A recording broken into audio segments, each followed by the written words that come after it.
আমি যখন ফার্স্টে ক্যাপ্টেন হয়েছিলাম তখন আমি কথা বলেছিলাম, যেহেতু তিনি টেস্ট ক্রিকেট খেলছেন আর যেহেতু তিনি রিটায়ার নিয়েছেন, এটা তো শুধু অ্যাজ এ ক্যাপ্টেন হিসাবে আমার একার সিদ্ধান্ত না, একটা ক্রিকেট বোর্ডের ডিসিশন আছে, সবার একটা ডিসিশনের ব্যাপার আছে। সো আমার কাছে মনে হয় এটা সবার ডিসকাশনের মাধ্যমে একটা জিনিস ছিল। বাট যেহেতু তিনি রিটায়ারমেন্ট নিয়েছেন, আমার কাছে মনে হয় অবশ্যই তার রিটায়ারমেন্ট এটা অবশ্যই রেসপেক্ট করা উচিত। আর দেখেন, অবশ্যই এই দুজন অনেক লিজেন্ডারি প্লেয়ার এবং আমি একসাথে অনেক দিন খেলেছি, তাদেরকে দুজনকেই পেয়েছি।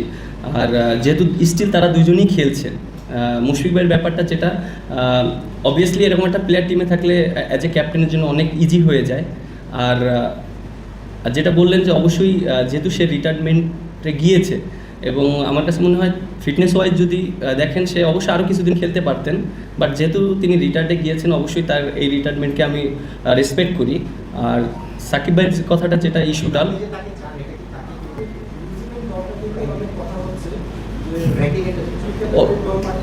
সরি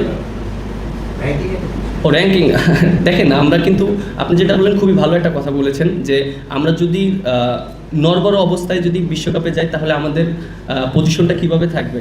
আমরা এই সিরিজগুলোতে যদি কনফিডেন্ট গেইন করতে পারি তাহলে আমাদের বিশ্বকাপে একটা ভালো প্রিপারেশন হবে। বিগত দিনে এর আগে অনেকবার এরকম হয়েছে। সো আমার কাছে মনে হয় 23-এর বিশ্বকাপের আগে কিন্তু আমাদের সিরিজগুলো আমরা অনেক ম্যাচ জিতেছিলাম, কনফিডেন্ট ছিলাম, বাট ওয়ার্ল্ড কাপে যে আমরা ভালো করতে পারিনি। সো আমার কাছে মনে হয় যে কনফিডেন্টটা খুব ইম্পর্টেন্ট। সাকিব ইস্যুটা যেটা বললেন আপনি,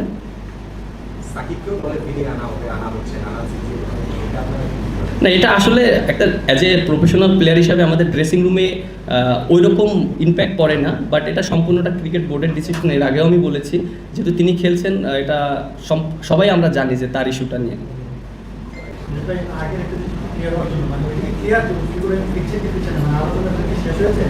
আমি তো উত্তর দিয়ে দিলাম মাত্র। আচ্ছা, আমার প্রশ্নটা করি। প্রশ্নটা হচ্ছে যে আপনারা লাস্ট সিরিজে আপনি মানে সেম একাদশী খেলেছেন 3টা ম্যাচই, তো সেই একাদশী খেলার পর বলেছেন যে পর্যাপ্ত সুযোগ সেজন্য খেলেছেন, সাইড সেন্টারিং করেছেন, তারপর আপনারা একটা তার প্রতি আত্মবিশ্বাস রয়েছে। একই সঙ্গে যারা বাইরে আছে তাদেরও তো আপনাদের একটা ফলো করার যেহেতু বিশ্বকাপ আসলে খুব বেশি করেছে, সেটার জন্য এই সিরিজকে আপনারা সেই ব্যালেন্সটা করতে চান কিনা, যে পর্যাপ্ত সুযোগ দেওয়া প্লাস আবার মানে যারা বাইরে আছেন তাদেরকেও একটু ব্যাচ, কিন্তু এই দুটো জিনিস আপনারা কীভাবে ব্যালেন্স করবেন? প্রত্যেকটা প্লেয়ারই সুযোগ পাবে, কারণ আমাদের কিন্তু একটা সিরিজ না, বিশ্বকাপের আগে আমাদের অনেক ম্যাচ আছে। সো প্রত্যেকটা প্লেয়ারই আমি বিশ্বাস করি অ্যাজ এ ক্যাপ্টেন হিসাবে প্রত্যেকটা প্লেয়ারই সুযোগ পাবে তার তার জায়গা থেকে।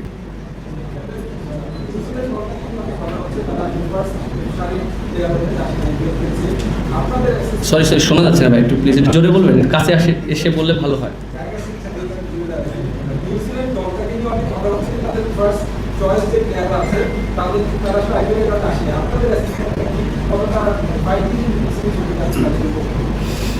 দেখেন, ছোট করে দেখার কোনো কিছুই নেই।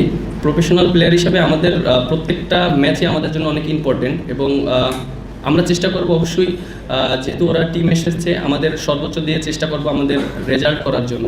এবং আমরা যদি সিরিজ জিততে পারি এটা আমাদের জন্য অনেক একটা বড় অ্যাচিভমেন্ট হবে, যেহেতু আমাদের র্যাঙ্কিংয়ের একটা বিষয় আছে আর আমাদের জন্য খুবই ইম্পর্টেন্ট এই সিরিজটা।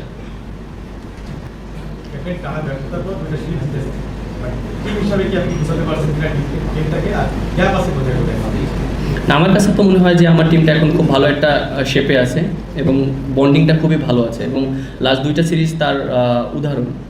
দেখেন, স্টার্টটা খুবই ইম্পর্টেন্ট এবং টার্গেটটা ওইভাবে লক্ষ্য করে সেট করা উচিত না, যেহেতু আমাদের 3টা ম্যাচ আছে। সো সিরিজ ওয়াইজভাবে আমাদের ফার্স্ট ম্যাচটা খুব ইম্পর্টেন্ট, আমরা চেষ্টা করব ফার্স্ট ম্যাচটা ভালো ক্রিকেট খেলে উইন করার জন্য।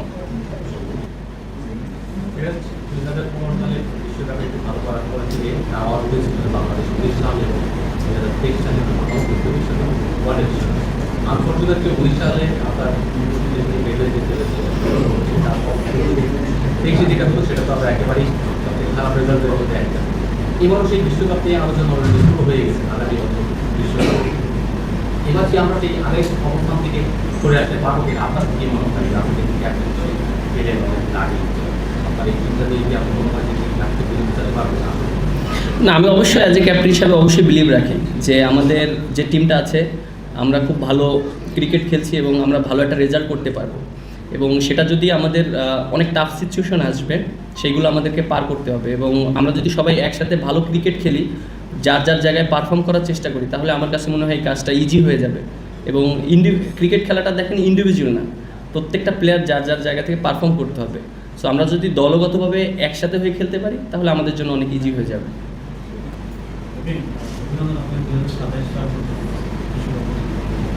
Thank you.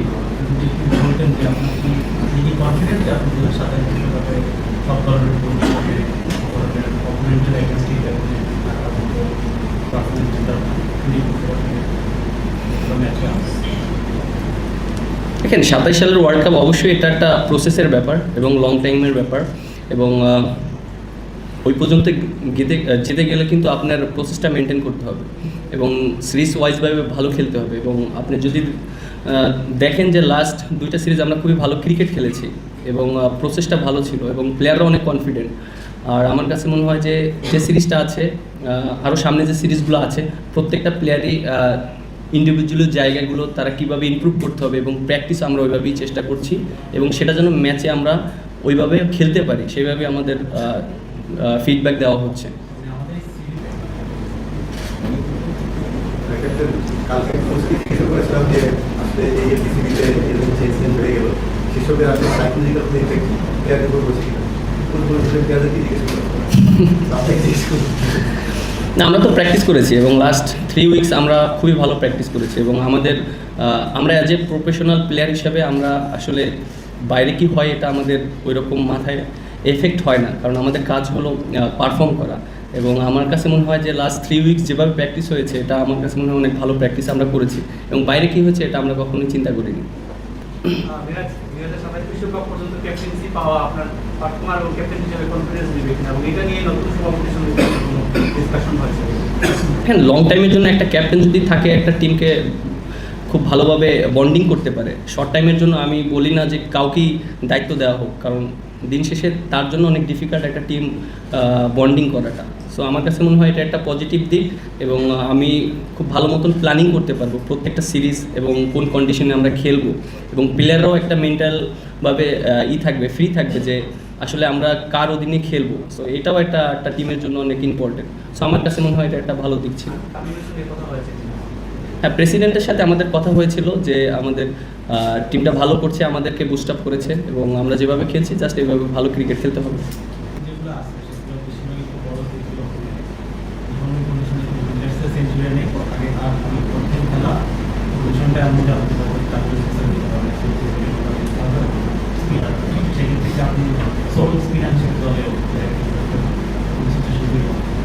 অপরচুনিটি ওইরকম আসলে অবশ্যই আমরা ওইভাবে চিন্তা করব এবং যদি দেখেন আমাদের পেস বোলাররা খুবই ভালো করছে লাস্ট কয়েক বছর ধরে এবং কনসিস্টেন্ট খুব ভালো পারফরমেন্স করছে, আর আমাদের খুব ভালো পেস বোলারও আছে এবং আমাদের যদি ওইরকম সিচুয়েশন আসে অবশ্যই আমরা সেটা ইউটিলাইজ করার চেষ্টা করব।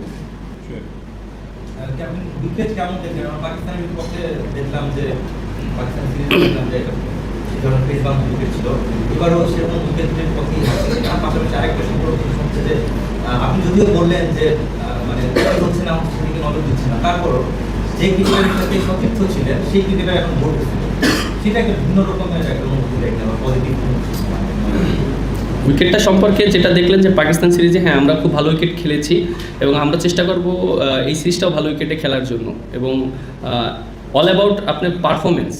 আপনি যদি আমরা ট্রু উইকেটে কিন্তু দেখেন সেকেন্ড ম্যাচে কিন্তু আমরা আর্লি অল আউট হয়ে গিয়েছি, কিন্তু উইকেট তো ট্রু ছিল এবং পাকিস্তান ফার্স্ট ম্যাচে 114 রানে অল আউট হয়ে গেছে, বাট ট্রু উইকেট ছিল।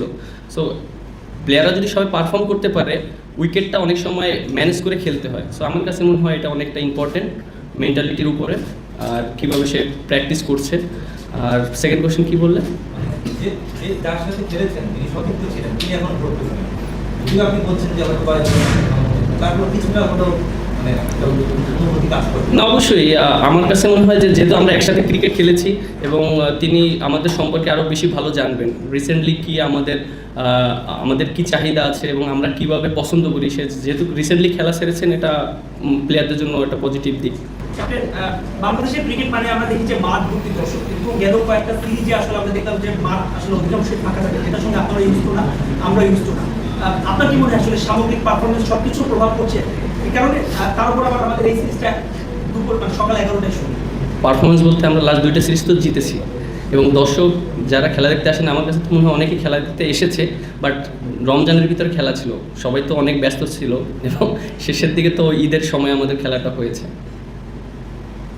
ক্যাপ্টেন সৌম্য, ক্যাপ্টেন গত পাকিস্তান সিরিজে কিন্তু সাইদ হাসান খুব একটা ভালো করতে পারেনি, কিন্তু তুলনা করে 3 ম্যাচে 52 রান করেছে, কিন্তু প্রস্তুতি ম্যাচে কিন্তু উনি একটা সেঞ্চুরি করেছে। এটা আপনার জন্য একটা রিলিজ কিনা নাকি সৌম্য সরকার রেড করতে চাচ্ছে?